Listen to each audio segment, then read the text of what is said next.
Como eu larguei a depressão, eu vou te contar um breve relato de como eu descobri.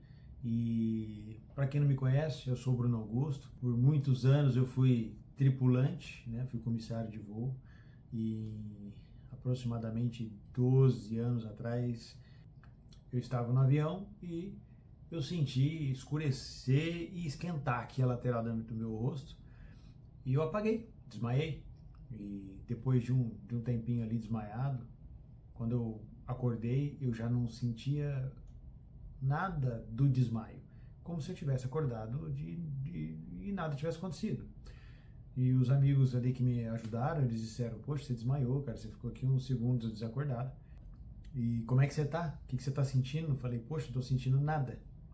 Depois de algumas semanas, aconteceu de novo, desmaiei de novo. E eu vivia uma vida bem tranquila, aparentemente, né? Eu estava num emprego novo, mudei muito o salário, né? O salário tinha subido muito nessa nova profissão, e então eu estava comprando coisas que eu sempre quis comprar, eu podia ir para restaurantes que eu sempre tive vontade de ir e presentear as pessoas que eu gostava. Não sentia que eu estava passando por alguma coisa mais séria. Mas o nosso corpo ele começa a dar sinais, né? E a gente tem uma dificuldade muito grande de entender esses sinais. Nessa fase da minha vida, eu comecei a sair de casa, né? Eu fui morar em outra cidade, eu fui trabalhar em São Paulo, eu sou do interior de São Paulo, e eu comecei a ficar muito tempo sozinho, sempre com pessoas do trabalho, e eu acredito que esse distanciamento da família ou do meu normal, isso me causou um pouco de estranheza. Mas, como eu tinha o consolo do dinheiro e da realização profissional, não percebi o que estava acontecendo. Mais algumas semanas depois, eu desmaiei de novo, fiquei preocupado porque eu nunca tinha desmaiado, então fui num clínico geral, expliquei tudo que estava acontecendo, marquei alguns exames, depois ele disse que o caso já não era com ele, eu teria que ir num psicólogo, fui no psicólogo e, enfim, depressão. Eu fiquei um pouco chocado porque eu tinha algumas pessoas da minha família que já passavam por isso e eu não entendia o porquê que eu tinha isso. Porque aquelas pessoas eram muito tristes e eu não era triste, eu não tinha uma vida tão ruim. Eles sempre estavam causando problemas e lamentando sobre aqueles problemas, e eu olhava para aquilo e falava: poxa, mas você mesmo arrumou esse problema. Não adianta ficar chorando agora, né? Então, vamos resolver. E eu não tinha atitudes como essa. Fiquei um tempo ali tentando entender, fazendo terapia, e um dia estava eu no aeroporto de Viracopos, esperando um voo para casa.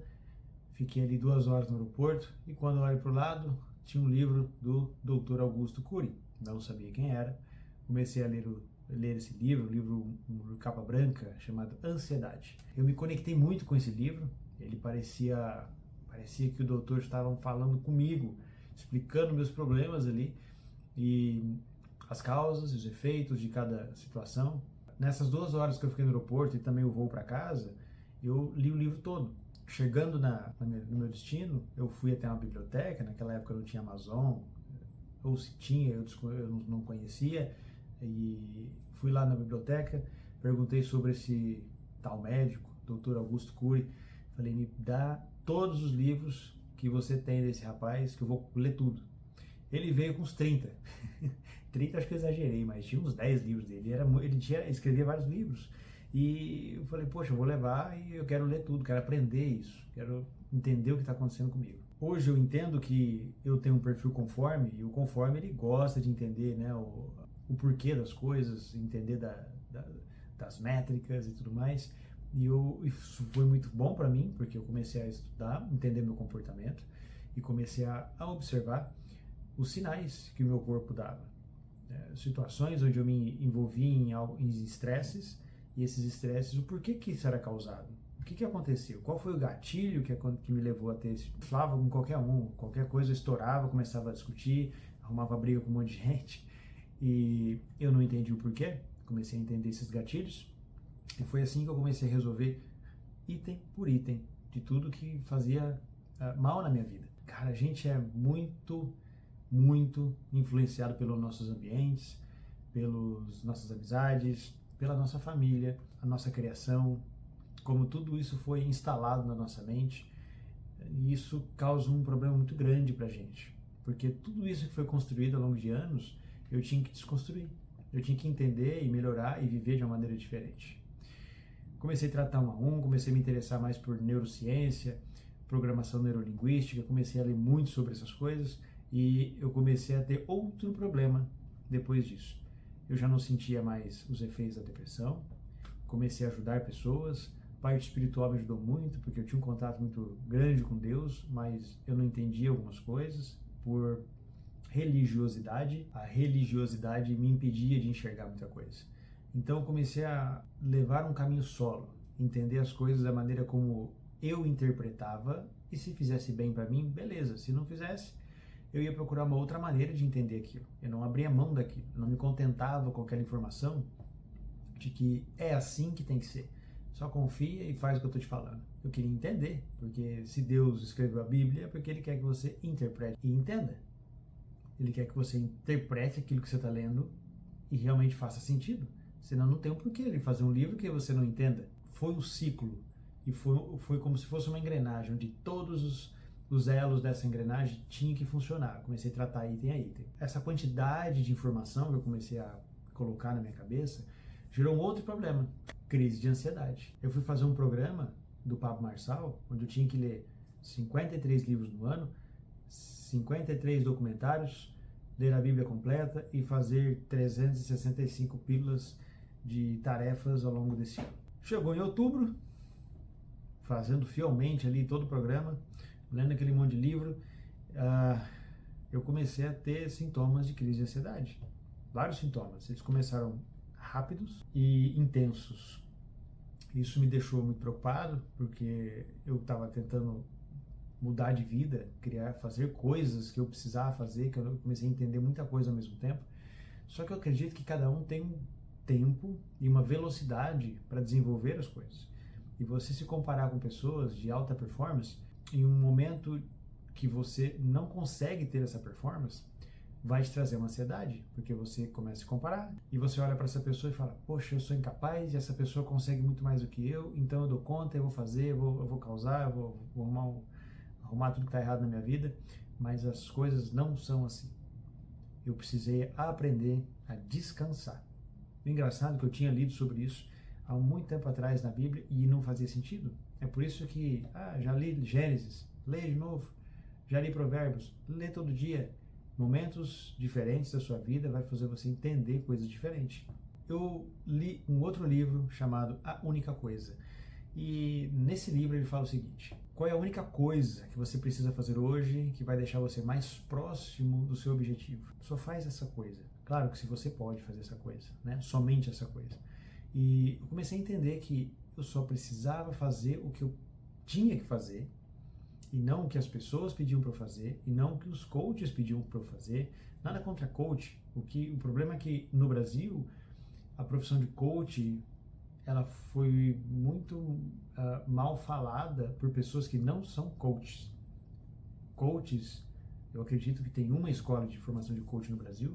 Os coaches nos Estados Unidos são pessoas formidáveis, pessoas que estão lá para cuidar e tratar as pessoas em várias áreas, mas no Brasil parece que pegaram algumas pessoas que não são coaches, rotularam esses nomes, e eles estão até estragando a boa fama que um coach deveria ter. Eu fiz aula de coach, faço, recomendo e quero continuar fazendo, porque eles ajudam muito, mas realmente quem é coach? Muito cuidado com o que você vê na internet. E aprender a desacelerar.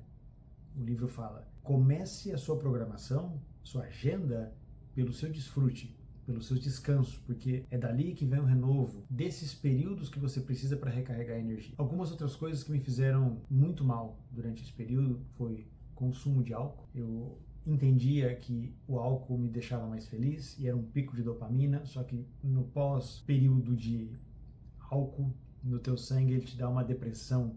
E eu, para suprir essa depressão, eu tinha vontade de mais álcool. E isso iria me levar num alcoolismo, porque todos os meus amigos bebiam, minha família, todos bebiam. E eu entendia que para ser feliz eu precisava de momentos onde tinham cerveja. Pessoas que tinham esse tipo de comportamento, aparentemente eles eram muito felizes. Eu queria me cercar dessas pessoas porque eu não conseguia ter a felicidade que eles tinham. E o que essas amizades me contribuíam faziam para que eu não conseguisse sair dessa bolha que estava me causando um grande mal. Eu tinha problemas magro, eu estava com problema de glicemia alta, gordura no fígado, sedentarismo, procrastinação. Com esse consumo alto de álcool, de açúcar, eu não tinha ânimo para fazer muita coisa, eu tinha vontade de ficar em casa o dia inteiro. Hoje eu já faço corridas, provas de corridas, já fiz algumas meia maratonas, treino musculação sempre, e isso me ajuda muito, muito, muito na liberação de serotonina, endorfina, hormônios de prazer e satisfação. Então eu aprendi a viver, aprendi a retirar coisas da minha vida. O grande passo que eu tive foi aprender aquilo que eu deveria abrir mão da minha vida. Pessoas que eu tinha que tirar da minha vida, coisas que eu tinha que tirar da minha vida, hábitos que eu tinha que trocar. A gente nunca fica sem um hábito, a gente troca somente esse hábito. Eu comecei a trocar gradativamente meus hábitos e hoje eu sou uma pessoa completamente diferente. Meu relacionamento mudou, eu namorava na época, hoje eu sou casado, tenho 2 filhas e eu sei agora quem eu preciso ser para ser um bom marido, para ser um bom pai e para ser uma pessoa que possa transbordar algo para a sociedade. E assim como esse vídeo, eu quero deixar meu relato para ajudar a você que sofre de depressão, crise de ansiedade, e você tem vergonha de assumir isso, não tem coragem de procurar um tratamento médico, uma terapia. Quero te ajudar com isso, quero trazer meu relato, mostrar aqui minha fraqueza, um momento de deserto que eu passei, de superações, e eu fiz boa parte disso sozinho. A terapia me ajudou muito a entender aquilo que eu estou fazendo, porém acho que, 90% de toda a informação que eu tive foi de livros, de vídeos que eu via na internet naquela época, e isso me ajudou muito. Então, minha contribuição para você que está passando por isso é para você ser forte. Primeiro, confiar em Deus, que Deus vai lançar mal todo medo. Uma passagem na Bíblia que me ajudou muito foi uma situação onde Jesus estava com os discípulos e ele disse o seguinte: por que você está ansioso? Olhe para as aves no céu e preste atenção se elas estão preocupadas, né? É basicamente isso que ele quis dizer. Veja como elas cantam, como elas voam, e elas não se preocupam com o que elas vão precisar para comer, para vestir, porque o Pai sabe o que você precisa. Então a gente cria muitas neuras na nossa cabeça. A gente se preocupa com muita coisa, que essas coisas, a maioria dessas coisas elas não acontecem. Tem um livro do Napoleon Hill que diz o seguinte: 80% das suas preocupações elas não acontecem. Comece agora a pensar nas coisas que você já pensou no passado, preocupações que você teve, se realmente todas aquelas preocupações aconteceram, ou se foi uma fantasia da sua cabeça. A gente exagera, porque a gente quer se preparar, a gente quer tomar cuidado, mas em muitas situações essas coisas elas não acontecem. Lê Provérbios todos os dias, acorda de manhã, tira 5 minutos. 5 minutos não vai matar seu tempo, não vai te causar um grande problema. 5 minutos. Em 30 dias você vai ler Provérbios inteiro e depois você volta aqui e me diz o que mudou na sua vida a leitura de Provérbios. Não esquece de deixar aqui seu like para me ajudar e se inscrever. Assim você ajuda para que essa mensagem chegue até uma pessoa que está precisando. Até breve.